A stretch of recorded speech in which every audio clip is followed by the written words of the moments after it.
Buenas tardes a todos, un saludo muy cordial para los que nos seguís desde España, Italia, Ecuador, Colombia y Chile, en modo especial para todos los miembros de la Escuela de Espiritualidad de Rancagua. Os hablo como siempre, desde el monasterio idente de nuestra institución Misioneros Identes, Misioneras y Misioneros Identes, Nuestra Señora de la Vida Mística. Este monasterio se encuentra en Chile, en Rancagua, cerca de la cordillera. Volvemos al tema de las bienaventuranzas. Esta vez será el tema de bienaventurados los mansos, porque ellos heredarán la tierra. Esto lo dice San Mateo, capítulo 5, versículo 4. Voy a agradecer también algunas notas recogidas de una reflexión del padre Fernando Real, misionero idente. En el capítulo 5, Cristo dice bienaventurados los mansos. En el capítulo 11 de San Mateo dice: tomad mi yugo sobre vosotros y aprended de mí, que soy manso y humilde de corazón, y encontraréis descanso para vuestras almas, porque mi yugo es suave y mi carga es ligera. Mateo 11. Es decir, las bienaventuranzas no son, como hemos dicho en otras ocasiones, no son mandamientos, no son normas, no son reglas. Cristo echa mano de su vida, de lo que es Él. Y aquí se ve claro.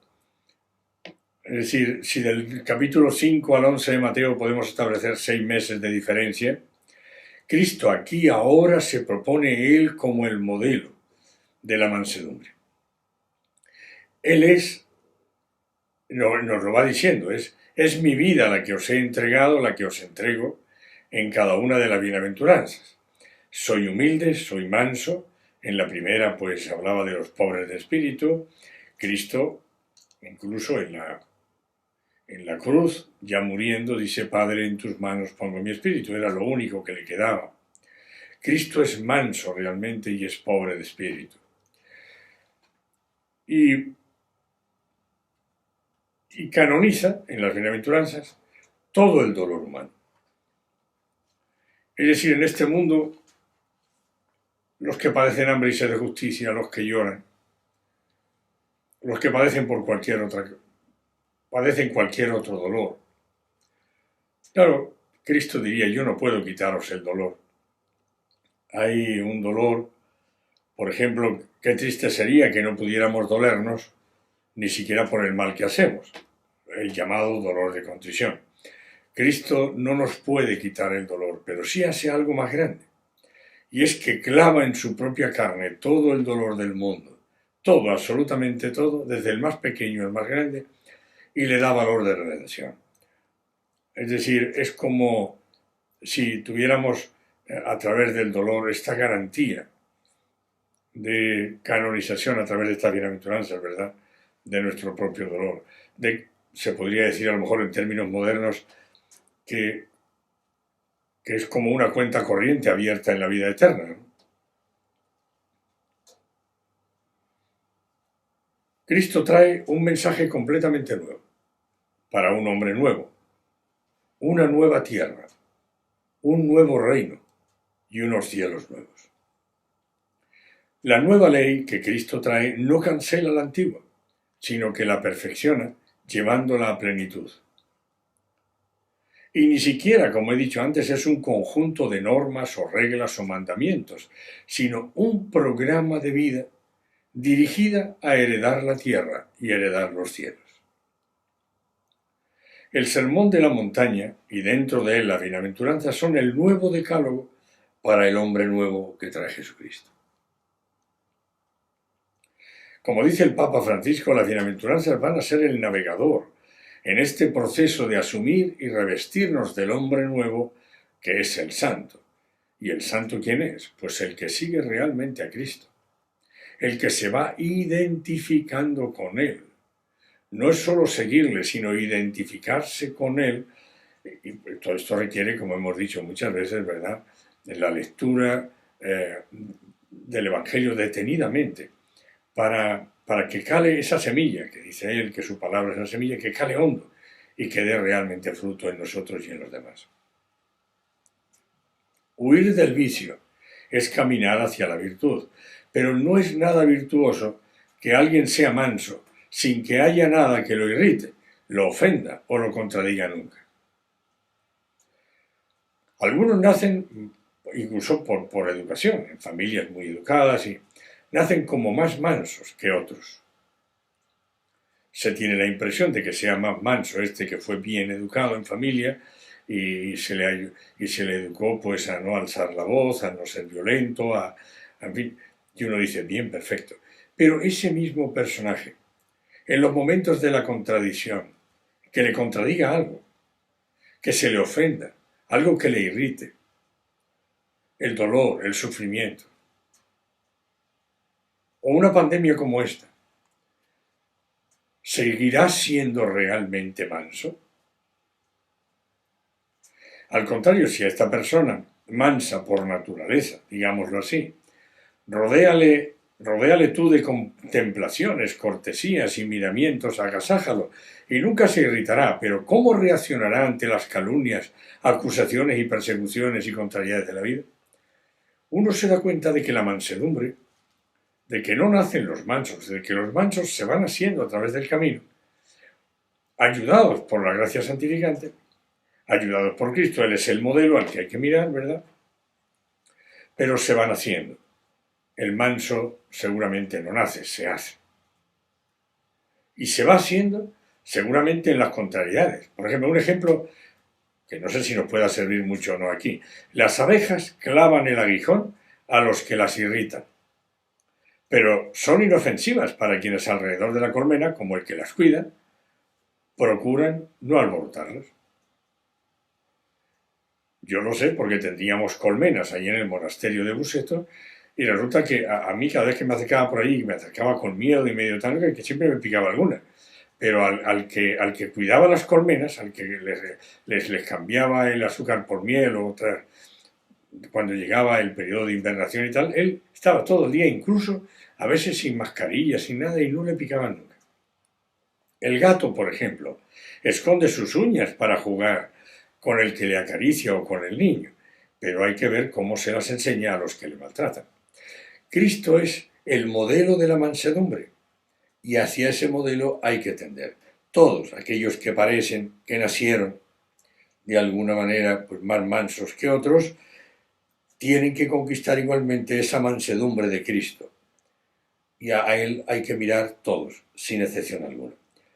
Y hacia Él nos dirige siempre la oración continua, para la resolución de cualquier conflicto de ira o de violencia que aparezca en nuestra vida. Por tanto, el manso se hace mirando a Cristo, se va haciendo manso como Cristo. Por eso Él se propone, Él a sí mismo, como modelo. Él es nuestro modelo. En todos los aspectos de la vida, a Él tenemos que mirar. Porque Él es la palabra encarnada del Padre y esa palabra es con la que todo ha sido hecho, incluso nosotros. Nuestra vida, nuestra carne, nuestra sangre, todo ha sido hecho conforme a esa palabra. Por tanto, Él es quien la conoce bien. Por eso puede con esa palabra resucitar a los muertos y puede, como lo hizo en vida, y seguramente lo ha seguido haciendo. Y también puede curar a enfermos y hacer que los cojos caminen y que los ciegos vean, etc. Esa palabra es palabra de vida eterna. Él dice en una ocasión, he venido para que tengan vida y la tengan en abundancia. Cristo quiere que tengamos esa vida, pero esa vida suya, y además en abundancia.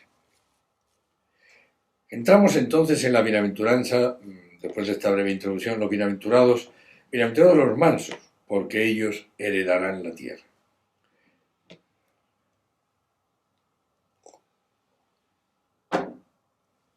Supuesta la pobreza de espíritu, que es un vaciamiento de nosotros mismos, estamos en la situación justa para poder escuchar al otro con docilidad y aprender de él, alcanzando la mansedumbre, que es la fortaleza necesaria para dejarse llevar, dejarse conducir.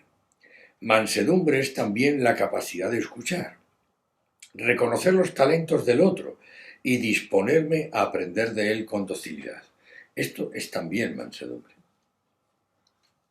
La mansedumbre es la virtud que tiene por objeto moderar la ira, según la recta razón. Esto lo dice en la Teología de la Perfección Cristiana, Rollo Marín, en la edición Lavac, en la página 609.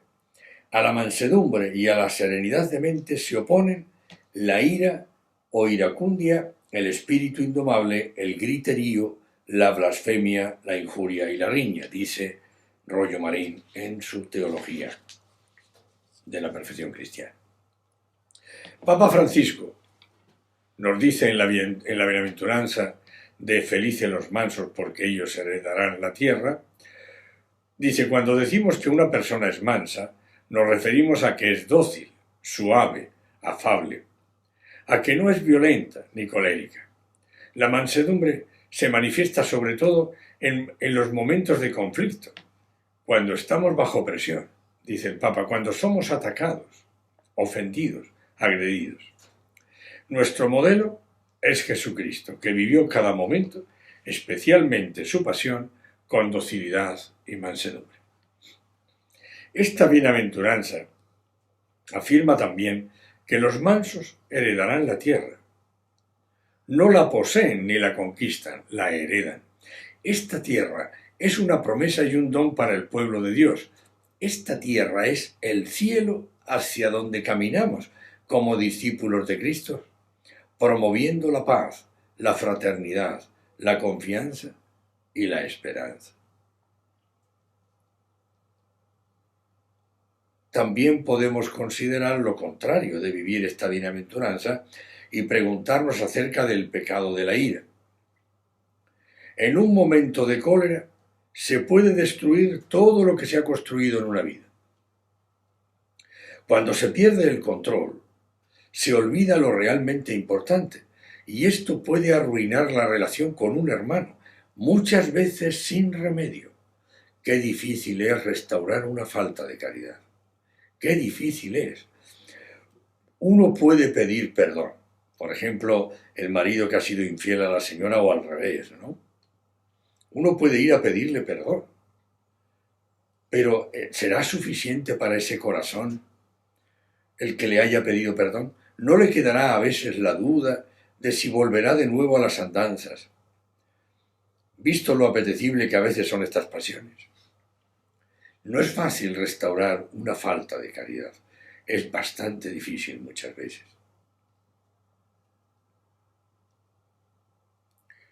En cambio, la mansedumbre conquista los corazones, salva las amistades, hace posible que se sanen y reconstruyan los lazos que nos unen con los demás. La mansedumbre es hija de la templanza. Es lo que decimos en teología mística, virtud para la unión, la templanza, para la facultad unitiva. La mansedumbre nos modera los arrebatos de cólera, de furia o de ira. Nos permite canalizar nuestras pasiones e impulsos no para reprimirlos, sino para sacarles provecho, ayudándonos a vencer la indignación y el enojo, justo e injusto, y a soportar las molestias y contrariedades con serenidad de mente, otorgándonos suavidad en el trato. Moisés, por ejemplo, no era un hombre manso por naturaleza, pero las escuelas militares de Egipto le habían enseñado a dominarse. Aristóteles decía que la persona mansa, que es la persona virtuosa, se encuentra en medio de dos extremos igualmente viciosos: el colérico, que se enoja por todo y no sabe ni puede medir sus acciones o sus palabras debido al desorden y el desborde de su alma ofendida, y el impasible, el que es incapaz de padecer ni bien ni mal, o todo le da igual. En su Ética a Nicómaco, Aristóteles ya decía: cualquiera puede enojarse, eso es algo muy sencillo, pero enojarse con la persona adecuada, en el grado exacto, en el momento oportuno, con el propósito justo y en el modo correcto, eso ciertamente no resulta tan sencillo.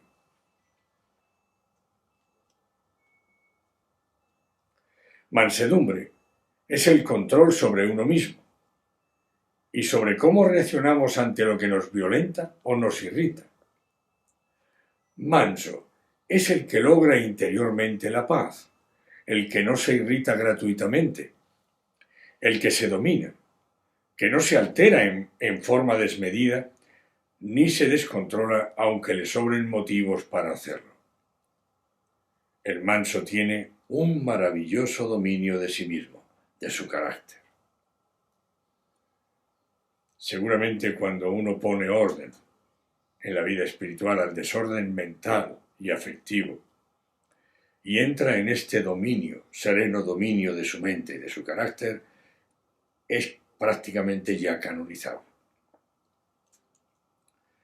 Cristo, que era manso y humilde de corazón, tenía una gran fuerza de atracción, una inmensa fuerza de atracción. De hecho, los hebreos decían que él enseñaba como quien tiene autoridad, pero no como los fariseos, que estaban siempre hablando de normas, reglas, en fin, se miraban a sí mismos. En el fondo habían cambiado ya la ley de Dios. Se ve, por ejemplo, en esto del mandamiento de honrar padre y madre, como ellos habían cambiado completamente la ley de Dios. Se habían apoderado de ella y se habían convertido ellos, de alguna manera, en la ley. Isaías lo había profetizado. Maltratado y humillado, ni siquiera abrió su boca. Como cordero fue llevado al matadero.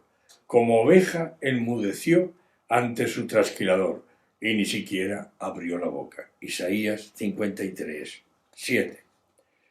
Recordáis que San Juan Bautista, cuando vio a Cristo pasar, estaba con sus apóstoles, con algunos de ellos que después le siguieron a Cristo, como Juan y Andrés, lo señaló como el Cordero de Dios, que quita el pecado del mundo. Así se lo señaló a sus discípulos y por eso fueron detrás de él Juan y Andrés, el Cordero de Dios. Podría haber dicho, he aquí el Mesías, he aquí el Salvador de Israel o el Salvador del mundo. Pero dijo, lo definió, lo señaló como el Cordero, el manso, el humilde.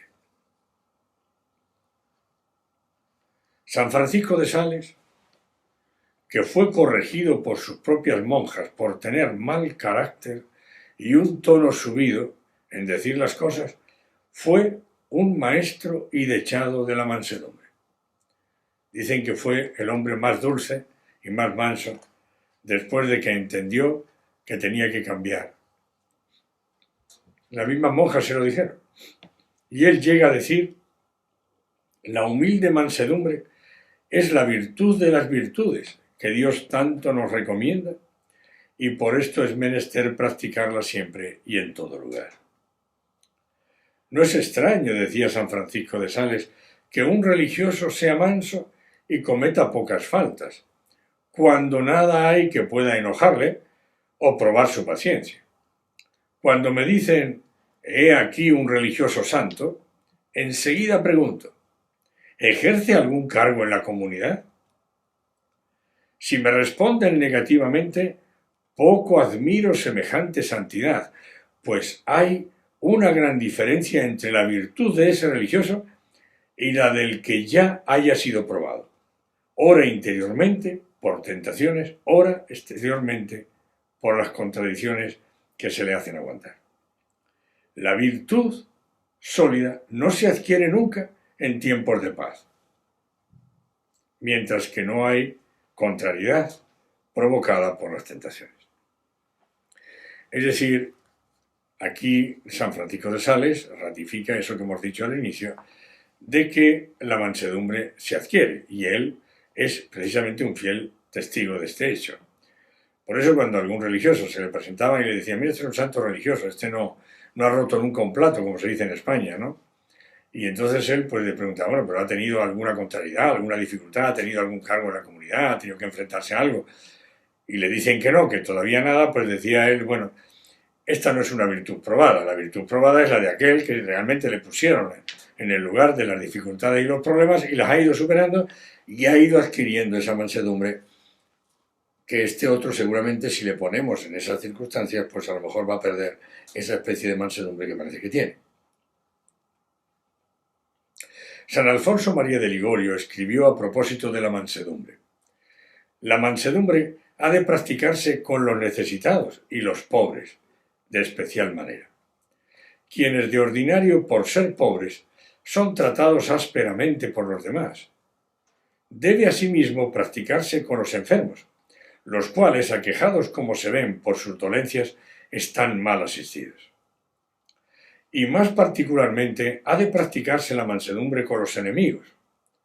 Vence el mal a fuerza de bien, el odio con el amor, las persecuciones con la mansedumbre, como hicieron los santos, granjeándose de esta suerte el afecto de sus más obstinados perseguidores. Esto lo dice San Alfonso María de Ligorio en su libro Práctica del amor a Jesucristo.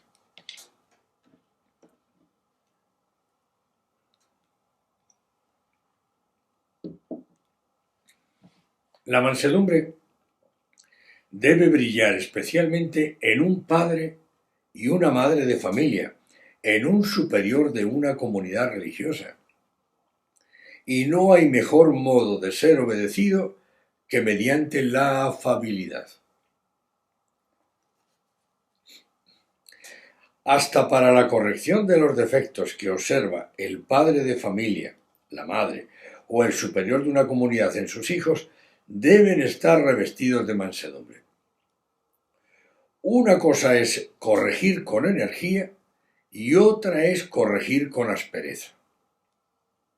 A veces es cierto que habrá que corregir con energía, cuando se trata de graves defectos y máxime si son recaídas en ellos, y más aún entonces debe evitarse el reprender con aspereza o enfado.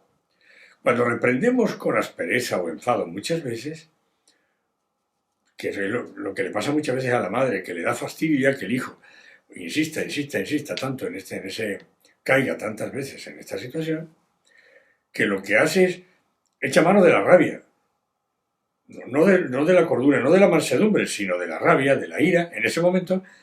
Y si eso lo hace siempre, pues entonces termina la corrección no siendo aceptada por el otro, porque se siente ofendido, en vez de que corregido, ayudado, se siente ofendido, porque le están ofendiendo. Tenemos que tener mucho cuidado, porque cuando tenemos que corregir, no olvidemos que el defecto es del otro, no mío. Parece como si muchas veces el defecto o la falta del otro sea mía hasta el punto de que me enfado. Y Cristo dice, ¿por qué tienes que enfadar? En realidad lo que tienes que hacer es ayudarle, ¿no? Pero en todos los casos, incluso, por ejemplo, vamos a poner un ejemplo sencillo.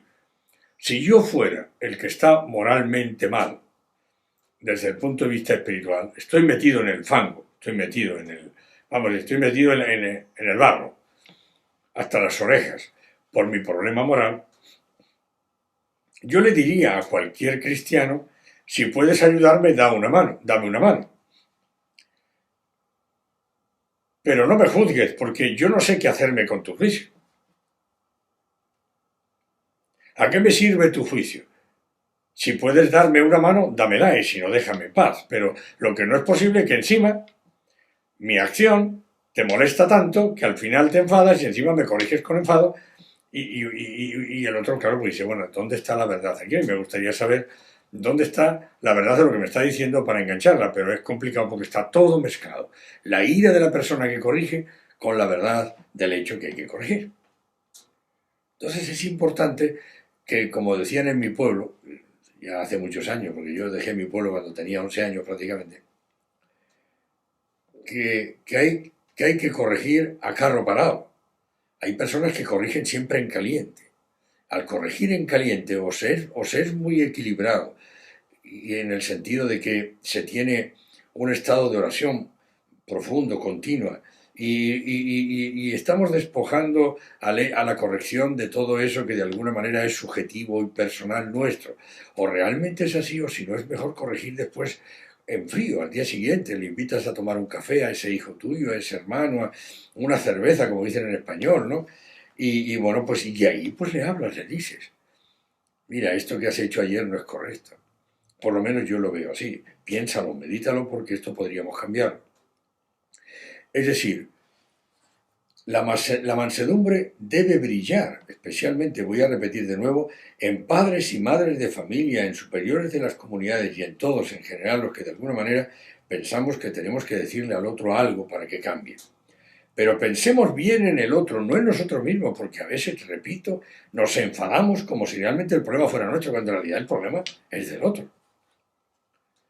Eso es debido al orgullo, a una especie de estado de prejuicio o de juicio que hacemos del otro, cuando en realidad estamos ahí para ayudarle, no para juzgarle. ¿Qué se hace? ¿Qué podría hacer con el juicio esa persona que ya está metido ahí en el fango, en la melma? Sácalo de ahí, dale una mano, pero no le juzgues, mucho menos condenarle, ¿no?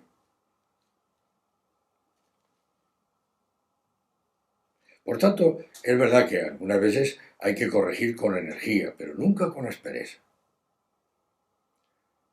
El padre o la madre, o el superior de una comunidad, deben saber curar las heridas con mansedumbre. Por eso es propio de una vida santa, en la medida de lo posible, no corregir en el momento mismo en que se observa la mala acción, sino aplazar la reprensión para poder hacerla con más mansedumbre y sobre todo con más objetividad y más desprendidos de nuestra subjetividad. Cuando caemos en alguna falta, también entonces nos es necesaria la mansedumbre, pues enfadarse contra uno mismo o desanimarse después de una falta no es humildad, sino refinada soberbia, como si no fuéramos por naturaleza nada más que flaqueza y miseria. Eso no es verdad. El ser humano es mucho más que sus faltas, es mucho más que sus errores, que sus pecados, que sus flaquezas, que sus debilidades. El ser humano es mucho más que eso. El ser humano es fundamentalmente hijo de Dios. Tiene a Dios presente en su espíritu, constitutivamente. Por tanto, no reduzcamos a miseria. Yo, siguiendo un ejemplo que he puesto 3 veces, ¿no? Cada vez que cometemos una falta, la que sea, y sobre todo si es reiterada, removemos todas las aguas del océano que tenemos dentro. Claro, todo se enturbia. ¿Qué se puede hacer con un agua turbia? Esperar a que el pozo baje al fondo, se quede en el fondo y de nuevo veamos los pececitos nadar ahí, tranquilamente y suavemente. ¿Por qué? Porque no es posible vaciar el pozo del océano. Déjalo ahí en el fondo donde está. No remuevas eso, déjalo tranquilo. Haz la guerra o la batalla, como prefieras, de la vida, en esos 15-20 metros de agua del mar, pero no te vayas al fondo. Remover todo el mar, todo el océano, cada vez que cometes algo, no sirve para nada. No se puede sacar el pozo, o ese pozo que tenemos ahí. Déjalo tranquilo, no lo remuevas. Pero no se puede sacar, al final lo más que se puede hacer es esperar a que el agua se calme y al final ver que el pozo se fue al fondo y todo ese fango que pues se fue al fondo y se ve el agua ahora clara y limpia, ¿no? Por tanto, aprendamos a hacer la guerra o la batalla en nuestra vida espiritual en esos 10-15 metros de agua. Pero no se puede remover todo el océano cada vez que cometemos algo. Es un acto inútil, completamente inútil. Y no obedece a la mansedumbre ni a la humildad, obedece a la soberbia. Una soberbia muy refinada, porque en el fondo es casi que queramos justificar, pues es que te he ofendido, es que en el fondo no queremos vernos pecadores y no queremos vernos con ese pecado en la historia de nuestra personal. Pues lo has cometido, pide perdón, va adelante.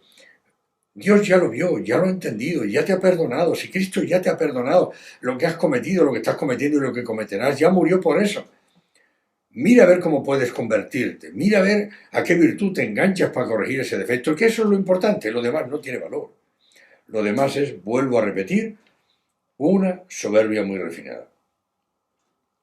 Después de cometer una falta es cuando hay que volver a nuestro Padre Celestial, confiada y humildemente, pidiéndole perdón con amor.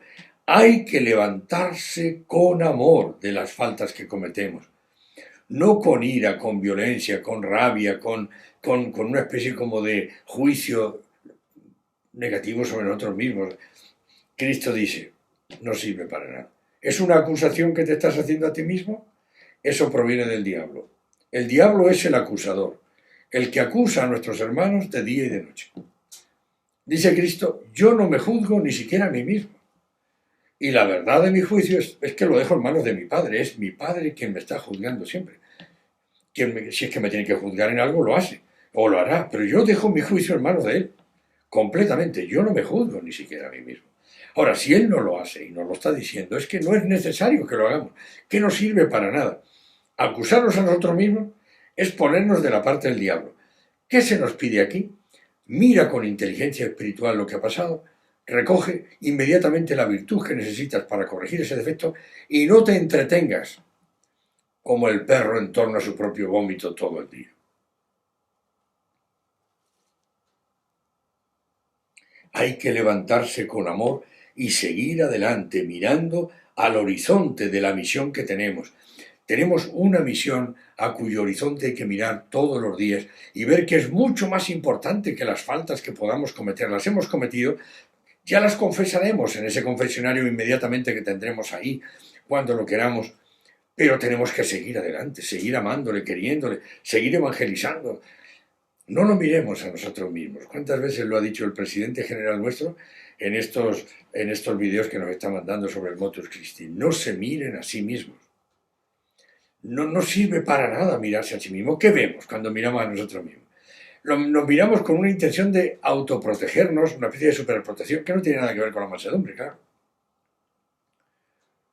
¿Y qué vemos? ¿Qué veo cuando me miro dentro? Limitaciones, defectos, pasiones,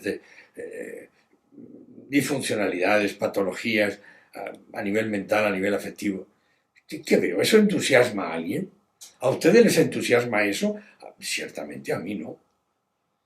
Yo no me siento entusiasta por eso.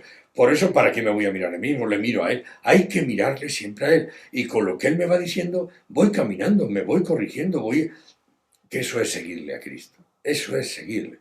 Mirarle y escucharle. A Dios, lo dice, hasta el Padre Eterno se manifiesta para recordárnoslo. Este es mi Hijo muy amado en el que me complazco. Por favor, eso no lo dice el Padre, eso lo digo yo. Escuchadle. Escuchadle. Se tiene que manifestar el cielo con toda su fuerza para decirnos, por favor, escuchadle a Cristo, es que no le escucháis. Os escucháis a vosotros mismos, las voces de vuestras conciencias que os acusan o no os acusan. Estáis todo el día en diálogo con lo que no soy yo. Por favor, miradle a Él y olvidaros de vosotros mismos, que esa es la pobreza de espíritu y la mansedumbre. Cristo nos está diciendo que no es de los mansos el estar mirando siempre hacia un pasado que me duele, cuando en realidad no puedo cambiar nada de lo que ha sucedido, solo aceptarlo y aceptar la purificación que observo. Cuando hacemos lo contrario es por orgullo, no por humildad. No queremos aceptarnos pecadores. No olvidemos nunca que es Él el que nos ha llamado y lo ha hecho sabiendo bien quiénes somos y en qué situación estamos. No escogió a Pedro que después resultó ser pues una persona miedosa, insegura. No le escogió a él. No escogió a Juan y a su hermano Santiago que tenían un caracterino peperino, como dicen en Italia, tenían un carácter tremendo estos dos. No los escogió él. Fijaos el detalle. Judas, él sabía que robaba. Y sin embargo le entregó la bolsa. Le entregó la bolsa con las ofertas que las mujeres y los hombres iban metiendo ahí para que pudieran seguir la evangelización. Ese gesto de confianza de Dios, de que quiere siempre salvarnos de eso que nos domina. Cristo no nos acusaría nunca. No le dijo a nunca, oye, Judas, eres un desgraciado, eres un, no sé, un ladrón. Cristo no le acusa. Cristo le da la posibilidad, entregándole la bolsa, de que se redima. ¿Qué importancia tenía para Cristo 2 monedas, 3 monedas o 3.000 monedas? Ninguna. Pero sí que le preocupaba a aquel hombre, que iba yendo hacia el precipicio de su vida. El mundo puede asociar la mansedumbre, perdón,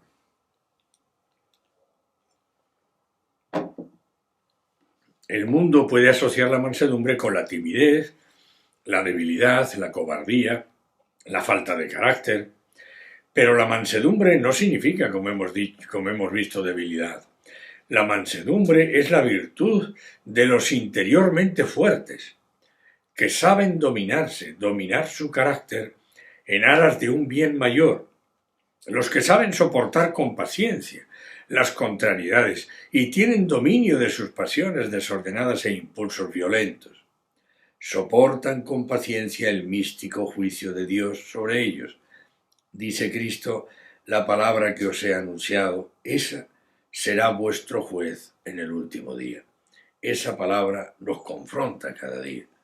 Dice, yo no he venido a juzgaros, pero esta palabra que no es mía, es de mi Padre, esa será vuestro juez en el último día. La mansedumbre no es simplemente tolerancia. La tolerancia no es todavía mansedumbre. La mansedumbre hace que domine mi propio temperamento hasta un punto en que no se note lo que me altera y lo que no me altera. Hasta un punto que no guarde rencor, hasta un punto en que no me escandalice de los defectos de los demás. La mansedumbre controla nuestras pasiones para encauzarlas oportunamente y bien. En un espíritu manso, apacible, tranquilo, calmo, sosegado, sin turbación moral, fruto de un dominio interior de una vida espiritual, florecerá la serenidad de mente. Esta serenidad que es fruto del dominio y mortificación interior, de ser conscientes, de sabernos en manos de nuestro Padre Celestial y no de un destino ciego y caprichoso. Muchísimas gracias por vuestra paciencia. Desde este monasterio y en nombre de María, Madre de la Vida Mística, yo os bendigo en el nombre del Padre, del Hijo y del Espíritu Santo. Amén.